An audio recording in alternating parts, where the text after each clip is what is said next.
আসসালামু আলাইকুম, welcome to Fatima kitchen. আজকে আপনাদের সাথে শেয়ার করব কিংফিশ ফ্রাইড রেসিপি। তো এখানে আমি একটা বড় স্লাইস নিয়েছি। তো এখন আমি মাছটাকে সুন্দর করে সব রকমের মশলা দিয়ে ম্যারিনেট করে নেব। তো ফার্স্টে আমি হাফ চামচ লবণ দিয়েছি, হাফ চামচ থেকে একটু কম আমি হলদের গুঁড়ো এখানে দিয়েছি, হাফ চামচ আমি মরিচের গুঁড়ো দিয়েছি, 1 টেবিল চামচ আমি এখানের মধ্যে মাছের মশলা দিয়েছি, আর 1 টেবিল চামচ জিরের গুঁড়ো দিব আমি।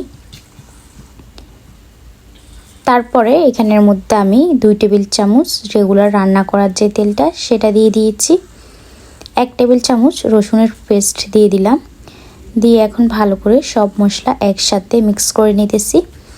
এটাকে আমি 3 থেকে 4 ঘন্টা রেস্টে রাখবো ফ্রিজের মধ্যে। আপনারা চাইলে আধা ঘন্টা রেস্টে রেখে তারপরে ফ্রাই করতে পারেন। মাছটার পিসটা অনেক বেশি মোটা থাকার কারণে আমি রেস্টে রেখেছি অনেকক্ষণ। লো হিটে আমি মাছটা সুন্দর করে ফ্রাই করে নিতেছি। তো ভিডিওটি আপনাদের কাছে কেমন লাগলো অবশ্যই কমেন্ট করে জানাবেন। সবাই আমাদের পেজটি ফলো করে রাখবেন এবং ইউটিউব চ্যানেলটিকে সাবস্ক্রাইব করে রাখবেন। আল্লাহ হাফেজ, আসসালামু আলাইকুম।